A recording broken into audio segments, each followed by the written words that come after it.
آج ہی کی ٹرانسمیشن میں وظائف کے بارے میں بات کریں گے کہ وظائف کیا ہوتے ہیں اور ہمیں وظائف میں کس طرح کرنا چاہیے اور وظائف کے لیے اجازت کا ہونا کتنا ضروری ہے. اور جو لوگ وظائف کرتے ہیں یاد رکھنا اگر ان وظائف سے آپ کو فائدہ ہوتا ہے لیکن کچھ کوتاہیوں کی وجہ سے کچھ اپنی غلطیوں کی وجہ سے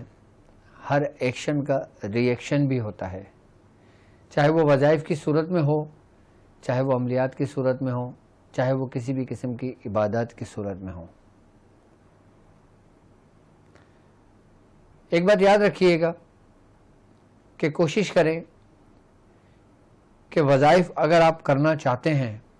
اپنے کسی ذاتی معاملات کے لیے تو سب سے پہلے آپ کو وظائف کا معلوم ہونا ضروری ہے کہ آپ جو وظائف کر رہے ہیں اس کا تعلق کس خانوادے سے ہے, اس کا تعلق کس سلسلے سے ہے. اور آج کے دن جو وظائف میں آپ کو تعلیم کروں گا یہ خاندان قادریہ کے وظائف ہیں, کیونکہ یہ مہینہ قادریوں کا مہینہ ہے. یہ مہینہ خاندان قادریہ کے مریدین کا مہینہ ہے. یہ مہینہ کامیاب ترین لوگوں کا مہینہ ہے. تو وظائف کے لیے سب سے پہلے اس بات کا جاننا ضروری ہے کہ آپ جو وظائف کر رہے ہیں یہ وظائف جلالی ہے یا وظائف جمالی ہے. اگر وظائف جلالی ہے تو یہ اللہ تبارک و تعالیٰ کا جلال کو ظاہر کرتے ہیں اور اس میں آپ کو کیا کیا احتیاط کرنی پڑتی ہے, کیا احتیاط کرنی چاہیے. جو لوگ وظائف کرتے ہیں سب سے پہلے ان کا یہ چیز کا جاننا ضروری ہوتا ہے کہ وظائف کون سا ہے اور کس لیے ہے اور کس مقصد کے لیے کر رہے ہیں. اور وظائف کے لیے کہ جو آپ وظائف جس سے سنتے ہیں کیا وہ اجازت دینے کا اہل ہے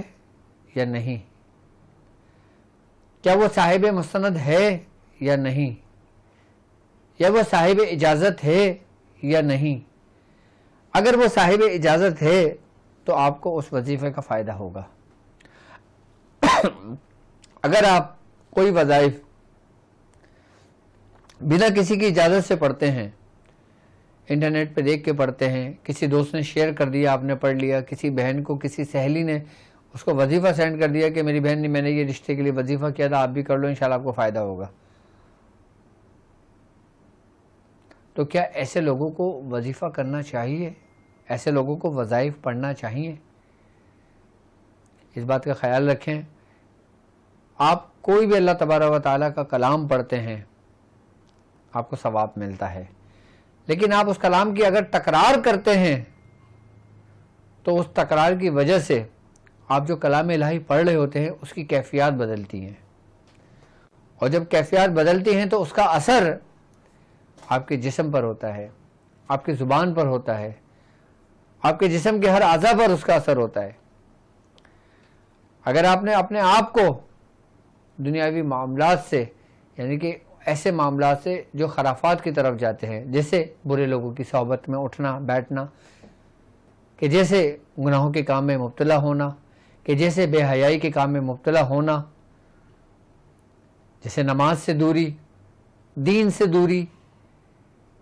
اور اگر ایسے شخص کو آپ کوئی وظائف بتا دیتے ہو تو پھر ہر ایکشن کا ری ایکشن ہوتا ہے, کیونکہ ہر پاک چیز پاک چیزوں میں ہی صلاحیت کرتی ہے.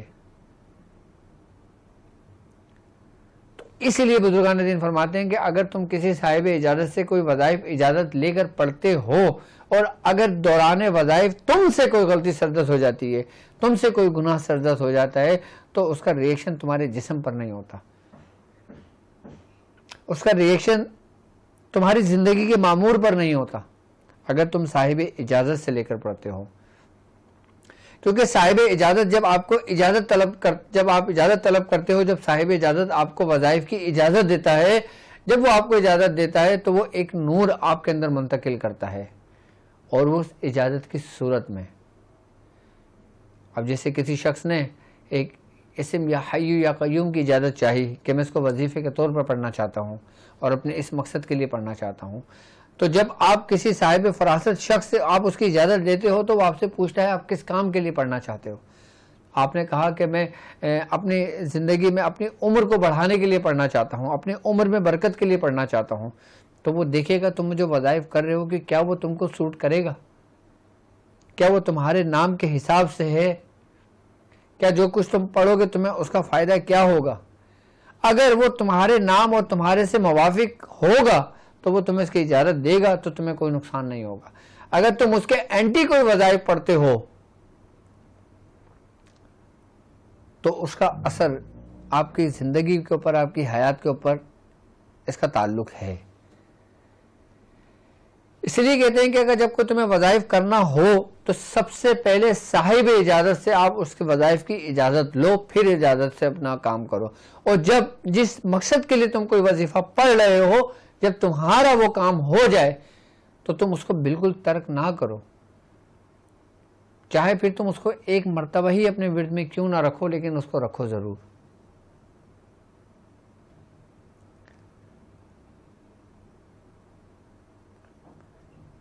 کیونکہ زیادہ تر لوگ وظائف پڑھتے ہیں اپنے مقاصد کے لیے، جب ان کے مقاصد پورے ہو جاتے ہیں پھر وہ اس کو ترک کر دیتے ہیں، جبکہ وظائف کو ترک نہیں کرنا چاہیے. آپ اتنا بوجھ اٹھاؤ جتنا آپ اٹھا سکتے ہو، آپ کو ضرورت سے زیادہ بوجھ اٹھانے کی ضرورت نہیں ہے. لا یکلف اللہ نفسا الا وسعہا، اللہ کسی بھی نفس پر اس کی ہمت سے زیادہ بوجھ نہیں ڈالتا. تو پھر آپ کیوں ڈال رہے ہو؟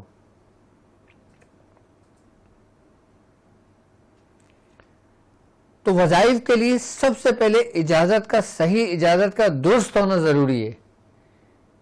چاہے آپ اپنے مرشد سے لیں، اگر آپ کا دوست کا کوئی مرشد ہے، اگر آپ کو آپ کے دوست نے مرشد نے آپ کو وظائف بھیجا ہے، یا آپ کو کسی سہیلی نے آپ کو کوئی وظیفہ بھیجا ہے، تو آپ اس سے پوچھیں گے تمہیں اس کی اجازت کہاں سے ہوئی. وہ اگر کہے کہ مجھے میرے استاد نے دیے، مجھے میرے مرشد نے دیے، تو آپ اس کو یہ پیغام بھجوائیں کہ آپ میرے نام سے بھی ان سے اجازت طلب کریں.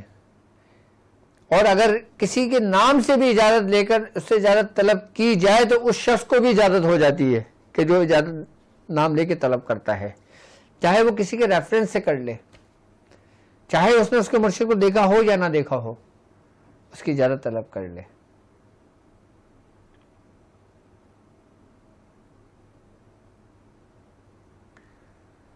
تو کوئی بھی وظائف آپ پڑھتے ہیں، کوشش یہ کریں کہ انٹرنیٹ پر دیکھ کر، سوشل میڈیا پہ دیکھ کر یا کوئی کتابیں پڑھ کر آپ خود وظائف نہ کریں، پہلے اس کی اجازت لیں. آپ کے ارد گرد اگر کوئی خاندان قادریہ کا مرید ہے، آپ کے ارد گرد اگر کوئی خاندان قادریہ کا صاحب مجاز خلیفہ ہے، تو آپ اس سے بھی اجازت طلب کر سکتے ہیں. وظائف کرنے کے لیے، اجازت لینے کے لیے بیعت کا ہونا ضروری نہیں ہے، صرف عقیدت رکھنا ہی کافی ہے، نسبت رکھنا ہی کافی ہے، محبت رکھنا ہی کافی ہے. اگر آپ کا حصہ اس شیخ کے پاس آپ کا ہوگا، آپ خود بیعت لے لو گے ان سے. اور وظائف کو ترک نہیں کرنا چاہیے. یاد رکھنا، جس طرح مختلف اینٹی بایوٹک کا ریئیکشن ہوتا ہے، اسی طریقے سے ہم جو وظائف بے ترتیب پڑھتے ہیں کہ جس کی کوئی ترتیب نہیں ہوتی، کوئی طریقہ نہیں ہوتا، تو وہ بھی اتنا ہی ریئیکشن رکھتے ہیں جتنا اینٹی بایوٹک رکھتی ہیں.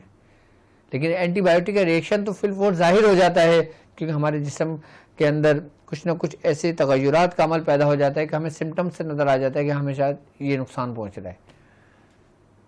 لیکن ان کا جو ریئیکشن ہوتا ہے نا، وہ فی الفور ظاہر نہیں ہوتا، وہ آہستہ آہستہ صلاحیت کرتا ہے اور پھر آہستہ آہستہ آپ پہ ظاہر ہونے شروع ہوتا ہے. کہ جس طرح بزرگان دین فرماتے ہیں کہ انسان کو چلتے پھرتے درود نہیں پڑھنا چاہیے. ہم چلتے پھرتے اگر درود شریف پڑھتے ہیں، ہم جس جگہ پڑھ رہے ہیں وہ جگہ پاک ہے یا ناپاک ہے، وہ جگہ کیسی ہے کیسی نہیں ہے، جس جگہ بیٹھے ہوئے وہ جگہ کیسی ہے.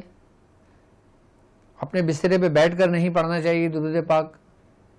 اب وہ نہیں پتا کہ بستر جس بستر پہ آپ بیٹھ کر پڑھ رہے ہو وہ پاک ہے یا ناپاک ہے، کیونکہ درود شریف ایک ایسی عبادت ہے جس کے بارے میں بزرگان دین فرماتے ہیں جب کوئی شخص درود شریف پڑھتا ہے تو اس وقت ایک فرشتہ حاضر ہوتا ہے جو انسانوں کی نظروں سے اوجھل ہے، انسان کو اس کا احساس بھی نہیں ہوتا، اور وہ جو فرشتہ ہوتا ہے نا وہ ایک پرندے کے مانند ہوتا ہے، اور ہم جو درود پاک پڑھتے ہیں نا وہ ایک موتی کی صورت اختیار کر جاتا ہے، اور وہ پرندہ اس کو اپنی چونچ میں چگتا رہتا ہے اس دانوں کو،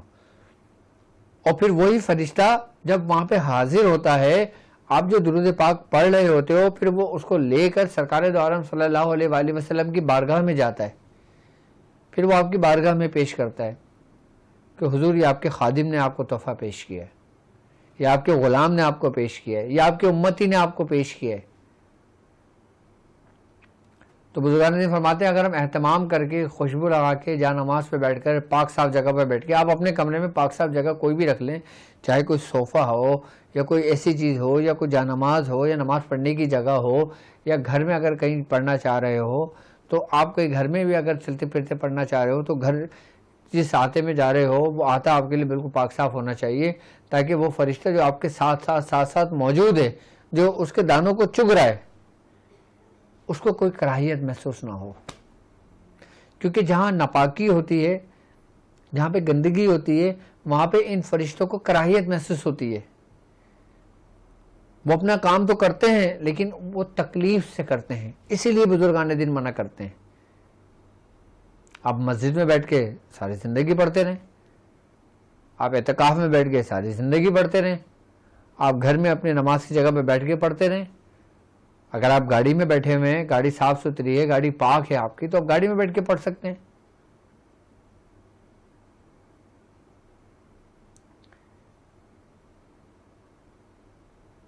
تو وظائف کی بھی بالکل ایسی ہی مثال ہوتی ہے، کیونکہ ہم جو وظائف کر رہے ہوتے ہیں، ہم کسی مقاصد کے لیے پڑھ رہے ہیں، لیکن ہمیں پریشانی کے حالت میں یہ یاد نہیں ہوتا کہ میں جس صوفے پہ بیٹھ کر پڑھ رہی ہوں یا پڑھ رہا ہوں کہ وہاں پہ کسی چھوٹے بچے نے پیشاب تو نہیں کیا، وہاں پہ کوئی گندگی تو نہیں ہے، وہاں پہ کوئی ناپاکی، کوئی ایسی کپڑا تو نہیں پڑا ہوا وہاں پر۔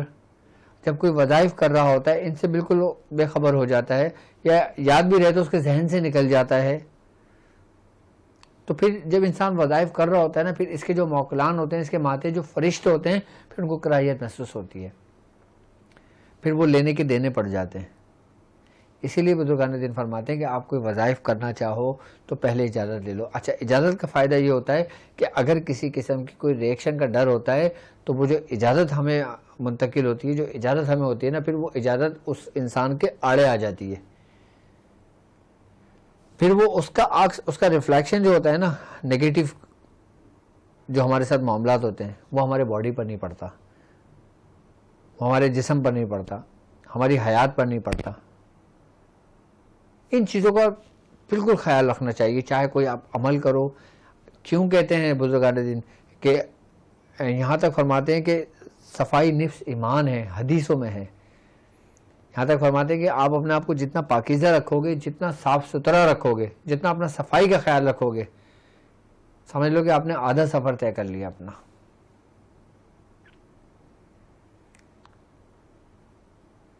لوگوں کی کامیاب نہ ہونے کی ایک سب سے بڑی وجہ یہ معاملات بھی ہیں جن پہ آج میں ڈسکس کر رہا ہوں۔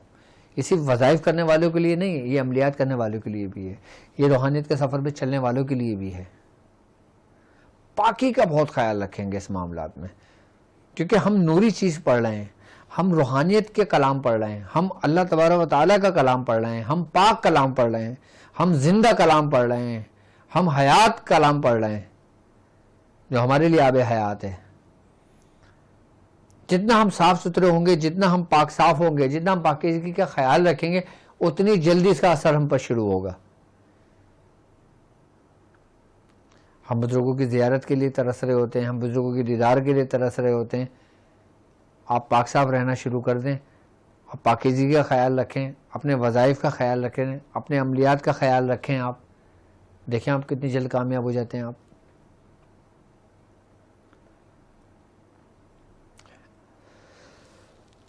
سب سے پہلی چیز اجازت کا صحیح ہونا،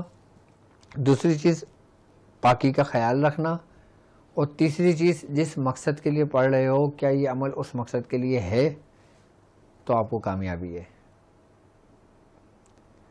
ہر کسی سے سنے سنائی باتوں پر بھی عمل نہیں کرنا چاہیے جب تک آپ اس کی تصدیق نہ کر لو۔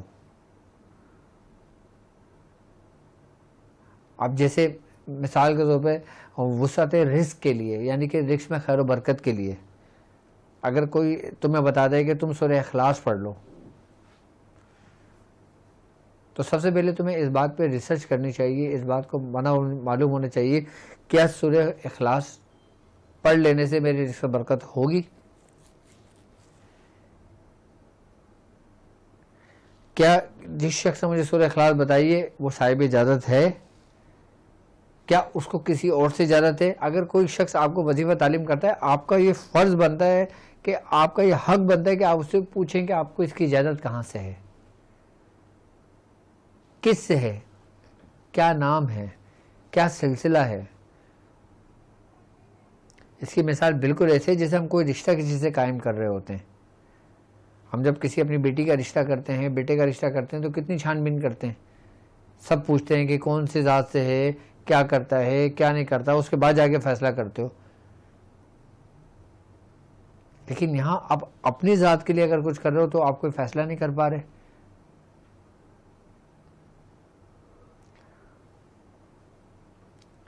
یاد رکھیے گا ایک بات، کسی کے کہنے پہ کوئی وظائف نہیں کرنا چاہیے، کیونکہ سب سے زیادہ جو معاملات، میں خود ایک روحانی معالج ہوں، میرے پاس روزانہ ڈیلی کے 100 سے زیادہ پیشنٹ ہوتے ہیں۔ اب میں آج کے دور کے حالات اگر میں دیکھوں تو میں یہ چیز دیکھتا ہوں کہ سب سے زیادہ جو بگاڑ پیدا ہوتا ہے نا، وہ بنا اجازت کے اعمال کر لینے کی وجہ سے ہوتا ہے، بنا اجازت کے وظائف کر لینے کی وجہ سے ہوتا ہے۔ اب پھر وہ سمجھتے ہیں کہ ہم پہ جادو کر دیا، پھر وہ سمجھتے ہیں کہ ہمارے ساتھ یہ معاملہ ہو گیا، پھر وہ سمجھتے ہیں کہ ہمارے ساتھ یہ پرابلم ہو گئی۔ اب وہ ہے روحانی مسائل، ہے روحانی مسئلہ۔ لیکن اگر کوئی شخص مجھ سے آ کے مجھ سے کہتے ہیں کہ حضرت ہم جو نا اتنی بار سورہ کوثر پڑھ رہے ہیں، اب مجھے پتہ ہے کہ سورہ کوثر وہ پڑھ رہا ہے، لیکن وہ جس ترتیب سے پڑھ رہا ہے وہ اس کے اندر بگاڑ پیدا ہو رہا ہے۔ اگر میں اس کو بولوں کہ سورہ کوثر نہیں پڑھنا، وہ بولے گا یار یہ کیسے بزرگ ہے، یہ کیسے ڈاکٹر آپ نے جو مجھے سورہ کوثر سے منع کر رہا ہے۔ لیکن حقیقت ہے، اس کی مثال بالکل ایسے ہے کہ جیسے اگر کسی شخص کو بخار چڑھ جاتا ہے تو ڈاکٹر سب سے پہلے اس کو بولتا ہے روٹی نہیں کھانا۔ ڈاکٹر یہ نہیں کہتا ساری زندگی نہیں کھانا اب تم نے روٹی، ڈاکٹر کہتے ہیں کہ جب تم ٹھیک ہو جاؤ گے پھر روٹی کیا سب کچھ کھانا۔ پھر ڈاکٹر اس کو منع کرتا ہے کہ تم نے روٹی نہیں کھانا۔ بالکل اسی طریقے سے جب کسی اعمال کی وجہ سے، جب کسی وظائف کی وجہ سے، جب کسی وجہ سے انسان کے اپنے اندر بگاڑ پیدا ہوتا ہے، تو سب سے پہلے بہترین جو روحانی معالج ہوگا نا، جو حقیقی روحانی معالج ہوگا، وہ سب سے پہلے تم کو اس سے روکے گا، پھر تم کو بتائے گا اگر تم پڑھنا چاہتے ہو تو ابھی تم اتنا نہیں پڑھو، ابھی تم اس کو اتنا پڑھ لو، آئی بس سمجھ میں، اور اس طریقے سے پڑھ لو، باقی اللہ بہتر کرے گا۔ دیکھیں اس کے معاملہ سیدھے ہونے شروع ہو جاتے ہیں۔ کوئی بھی کام دیکھو، ایک بات یاد رکھنا، میں اگر اولیاء کرام کی بات کرتا ہوں، میں اگر انبیاء کرام کی بات کرتا ہوں، میں اگر سرکار دو عالم صلی اللہ علیہ وآلہ وسلم کی زندگی کی بات کرتا ہوں، اور میں اگر اللہ کے حکم کی بات کرتا ہوں، تو ہر حکم، ہر کام تمام انبیاء نے، تمام اولیاء کرام نے ایک ترتیب اور ایک طریقے سے کیا۔ کوئی بھی کام بے ترتیب نہیں ہوا اس کائنات میں، یہاں تک کہ رب نے ایک ایک چیز جو کچھ بھی بنائی وہ کسی نہ کسی مقاصد کے لیے ہے، ایک ترتیب کے ساتھ ہے پوری۔ اور ترتیب کو ہم ہی بگاڑتے ہیں تو ظاہر سی بات ہے ہر ایکشن کا ریئیکشن تو ہونا ہے ہمارے اوپر، اور اگر ہم ترتیب سے چلتے رہیں گے ہم کامیابی کی طرف آگے بڑھتے رہیں گے۔ اس لیے تو میں آپ لوگوں سے منع کرتا ہوں کہ آپ میری باتوں کو سنیں، اس کو سمجھیں، آپ ان وظائف کو سمجھیں، آپ لکھ لیں اپنے پاس۔ میں جو عمل آپ لوگوں کا عمل تعلیم کرتا ہوں، آپ میں یہ نہیں کہتا کہ آج سے ہی آپ نے شروع کر دینا ہے، سارے چھوڑ دو بس یہی شروع کرو، ایسا ہرگز نہیں ہے۔ میں تمام لوگوں سے کہتا ہوں، میں جو کچھ کہتا ہوں وہ اپنے پاس لکھ لو، تمہارے کام آئے گا۔ جو عمال میں آپ کو تعلیم کرتا ہوں آپ اپنے پاس لکھ لو، جب آپ کا کوئی ایک عمل پورا ہو پھر آپ کو اجازت ہے آپ اپنی بیاض کھولیں، آپ دوسرا عمل شروع کر دیں اجازت لے کر۔ اپنی زندگی کو ایک ترتیب پر لے کر آؤ، اپنے آپ کو ایک اصول، اپنی زندگی کے اصول بناؤ، خود بناؤ اصول۔ تمہیں میں اصول بنا کے نہیں دوں گا, تمہیں دنیا اصول بنا کے نہیں دے گی. تم نے اپنی زندگی کے خود اصول بنانا ہے روحانیت کے راستے پر, اگر کامیابی کا سفر کرنا چاہتے ہو تو. اور اصول بناؤ اور اس اصول پہ ڈٹ جاؤ. سب سے پہلا اصول میں نے یہ بنایا, دوسرا اصول میں نے یہ بنایا, تیسرا اصول میں نے یہ بنایا. ڈاکٹر صاحب کی ویڈیو سنو, غور سے توجہ سے کرو اس کے, اور دیکھو تمہارے مطلب کی کیا چیز ڈاکٹر صاحب نے کہی ہے, وہ چیز لو اور اس کو اپنا اصول بنا لو. اپنے مرشد سے سنو, اپنے مرشد کی صحبت اختیار کرو, پوری صحبت اختیار کرو. دیکھو آپ کے لیے آپ کے مرشد نے کیا فرمایا جو آپ کے لیے بہتر ثابت ہوگی, اس کو اپنا اصول بنا لو, اپنے پاس لکھ لو. اپنی زندگی کے 10 اصول بنا لو اور ان 10 اصولوں میں اپنی زندگی کو صرف کر دو. کبھی نہ رجت ہوگی, نہ کبھی ریئیکشن ہوگا, نہ کبھی کوئی معاملات خراب ہوں گے, نہ کبھی آپ خرافات کی طرف جاؤ گے, نہ آپ کے قدم گناہوں کی طرف اٹھیں گے. اور جو لوگ اپنی زندگی کے اصول نہیں بناتے اور اصول کے تحت اپنی زندگی کو نہیں گزارتے نا, اس میں پھر بگاڑ پیدا ہونا شروع ہو جاتا ہے. دیکھیں میری ہر ویڈیو ایک ترتیب وار ہے. یہاں تک کہ جو میں نے طاق ہیلنگ کا سلسلہ شروع کیا وہ بھی ایک پورا ترتیب کے ساتھ چل رہا ہے, بالکل اسٹیپ بائی اسٹیپ. پہلے میں نے روحانیت کے بارے میں بتایا, پھر میں نے سبق کے بارے میں بتایا, پھر میں نے اس کے توجہ کے بارے میں بتایا, پھر میں نے آگے کا سفر کیا, پھر میں نے علاج کرنا سکھایا. اب میں آگے بتاؤں گا کہ علاج میں آپ کو کیا کیا خطرات آپ کے سامنے آ سکتے ہیں, آپ کے سامنے کیا کیا نقصانات آ سکتے ہیں, آپ کو کیا کیا فائدے ہو سکتے ہیں. جہاں لفظ فائدہ ہوتا ہے وہاں نقصان بھی آپ کے ساتھ ہی کھڑا ہوتا ہے. ایسا نہیں کہ میں آپ کو ہرا ہرا دکھاؤں, آپ سے دوسرے معاملات کو میں آپ سے پوشیدہ رکھوں, بعد میں آپ بولیں گے یار یہ پردہ ہٹا, یہ کیا ہو گیا. نہیں, اپنی زندگی کو اصول بناؤ. چاہے وظائف پڑھو, چاہے اعمال کرو, چاہے روحانیت کا سفر کرو, چاہے کسی بھی مرشد کے ساتھ اپنا سفر طے کرو, اپنی زندگی کو اصول بناؤ. اچھا ایک بات یاد رکھنا, آپ جو اصول بناؤ گے نا, آپ جو اصول بناؤ گے وہ دوسرے لوگوں کے اصولوں سے مختلف ہوں گے. آپ جو اصول بنا رہے ہو آپ اپنی کیفیات کے مطابق بنا رہے ہو, آپ اپنی مزاج کے مطابق بنا رہے ہو, کیونکہ وہ اصول صرف آپ پر ہی لاگو ہیں, کسی دوسرے پر لاگو نہیں ہے. اب میں جو اصول بناؤں گا وہ سب پر لاگو ہوں گے, آپ جو اصول بناؤ گے وہ آپ پر ہی لاگو ہوگا.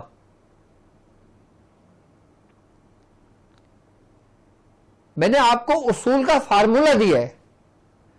اب اس فارمولے کے تحت ہر شخص, ہر مرید اپنی زندگی کا ایک اصول بنائے کہ اس نے زندگی کو کس طرح گزارنا ہے, اس نے اپنے رب کو کیسے راضی کرنا ہے, اس نے سرکار دو عالم صلی اللہ علیہ وآلہ وسلم کے قرب کو کس طرح حاصل کرنا ہے, اس نے اولیاء کرام کی محبت کو اپنے دلوں میں کس طرح زندہ رکھنا ہے, اس نے اپنی زندگی کیسے بسر کرنا ہے. اب اگر میں ظاہری زندگی کی بات کرتا ہوں تو آپ کے بڑے اصول ہیں. آپ صبح فوراً الارم لگا کے اٹھ جاتے ہیں 8 بجے, آپ فوراً ناشتہ کرنے بیٹھتے ہیں, آپ فوراً اپنی گاڑی سٹارٹ کرتے ہیں, آفس جاتے ہیں, آپ فوراً دوپہر کا ٹائم ہوتا ہے لنچ کرتے ہیں, نماز پڑھتے ہیں, آپ فوراً عصر کی اذان ہوتی ہے نماز پڑھتے ہیں. یہ کیا ہے, یہ ایک ترتیب تو ہے. یہ سب سے پہلی ترتیب تو اللہ نے خود بنائی ہے تمہارے لیے, نماز کی ترتیب. اللہ نے حکم دیا فجر جب سورج طلوع ہونے سے پہلے تم نماز فجر ادا کرو, جب سورج اپنے عروج پر آ جائے, اپنی جوانی پر آ جائے, تم ظہر ادا کر لو, پھر جب وہ ڈھلنے لگے تو تم عصر ادا کر لو, پھر جب وہ ڈھل جائے تو مغرب ادا کر لو, پھر جب رات چھا جائے تو عشاء ادا کر لو. ترتیب ہے نا پوری ایک, اور اس ترتیب پہ ہی پوری کائنات قائم ہے, اور ان ترتیبوں پر ہی آپ کی روحانیت کی زندگی قائم ہے. لیکن افسوس ہم صرف عمل کے پیچھے پڑے ہوئے ہیں, ہم صرف وظائف کے پیچھے پڑے ہوئے ہیں. زندگی کا کوئی اصول نہیں ہے, زندگی کی کوئی ترتیب نہیں ہے. ہمیں سب سے پہلے اپنی ترتیب کو لے کے چلنا ہے, اپنے لیے اپنے کچھ اصول بنانا ہے. اصول بناؤ اپنے بزرگوں کی صحبت سے. اب جیسے میں نے تمہیں بتایا, اور ان اصول پہ قائم ہو جاؤ, پھر اپنی زندگی کا سفر کرو, پھر 40 دن گزار کے دیکھنا تو بولو گا واہ ڈاکٹر صاحب آپ نے تو میری تقدیر بدل دی. اب جب آگے کا سفر آپ کا آگے نکلتا ہے نا, پھر ایک ترتیب خاص ایسی ہوتی ہے جو آپ کے لیے انتہائی ضروری ہوتی ہے. کیا؟ اب جیسے میں اگر اپنی زندگی کی بات کرتا ہوں, جب میں دیکھتا ہوں کہ اگر میں نے کوئی عمل 1 بجے شروع کیا ہے تو پھر میں اپنا دوسرے دن عمل 1 بجے ہی شروع کرتا ہوں. 2 نہیں بجاتا, 3 نہیں بجاتا, 4 نہیں بجاتا. جس طرح فجر کی نماز فجر میں ہی پڑھنا افضل ہے نا, اسی طریقے سے آپ جو کوئی اعمال کرتے ہو نا, اور جو آپ کے اعمال کا جو ٹائم ہوتا ہے, آپ کے پریکٹس کا جو ٹائم ہوتا ہے, آپ کا میڈیٹیشن کا جو ٹائم ہوتا ہے, جب اس ٹائم پہ بیٹھتے ہو نا, آپ کی کیفیت بدل جاتی ہے. ایسا نہیں ہے کہ آج میں نے ڈرائنگ روم میں اپنا عمل کیا, کل میں نے بیڈ روم میں عمل کیا, تیسرے دن میں نے اسٹور میں عمل کر لیا, چوتھے دن میں لاؤنج میں بیٹھ گیا, 5ویں دن موسم اچھا تھا تو میں چھت پہ چلا گیا, میں نے وہاں بیٹھ کے پڑھ لیا. یہ ترتیب تھوڑی سی روٹین آؤٹ ہو جاتی ہے. ان چیزوں کا بھی بڑا خیال رکھنا پڑتا ہے. ابتدا میں جب انتہا ہوتی ہے اس میں پھر آپ کے لیے آسانیاں ہو جاتی ہیں. پھر تو انسان کا چلنا پھرنا اٹھنا بیٹھنا بھی سب کچھ عبادت میں شامل ہو جاتا ہے. تو اس ترتیب کو سمجھنا,